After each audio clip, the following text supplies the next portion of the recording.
January 9, 2021, the sky over Jakarta was still soaked by heavy rain. Sriwijaya Air Flight SJ1, a Boeing 737-500, finally took off from Soekarno-Hatta Airport at 2:36 p.m. Western Indonesian time, heading for That day, 62 souls were on board, 50 passengers, including 7 children and 3 infants, and 12 crew members. Among them was a 3-year-old toddler, Yumna. She was returning from a holiday with her mother, Rati Windanya, and her grandparents. The last photo at the airport showed Yumna sitting on her mother's lap, smiling brightly while hugging her favorite doll. Wearing a pink jacket with a Minnie Mouse image, no one knew that this would be her last smile. 4 minutes after takeoff, when the plane had just reached an altitude of 10,900 feet, RADAR detected something unusual. SJ-182 was supposed to continue climbing to 29,000 feet as instructed by air traffic control. However, the plane suddenly dived more than 10,000 feet in just 21 seconds. At 2:40 p.m. Western Indonesian time, official contact was lost.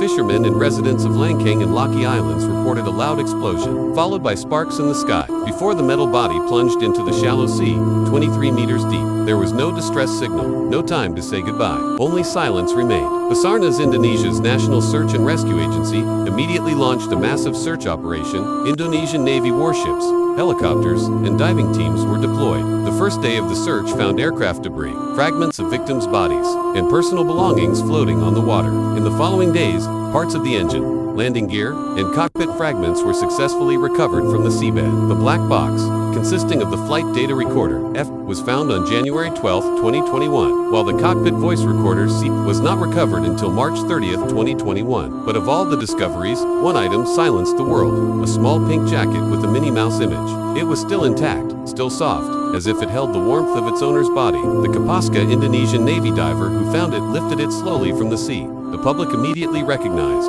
the jacket from Yumna's last photo at the airport. One small piece of clothing transformed into a symbol of unimaginable loss. A few days later, the Indonesian National Police's DVI team announced that Yumna's body had been successfully identified. Through DNA testing, her coffin was small, wrapped in a white cloth. Her father, who had been waiting in could only hold that small coffin, holding all the memories and all the millions of what if. Words that could never be spoken. The Sriwijaya Air Flight SJ-182 tragedy claimed the lives of all 62 souls on board. There were no survivors, but the personal stories, especially that of a little girl named Yumna and her small pink jacket, left a mark that will never fade.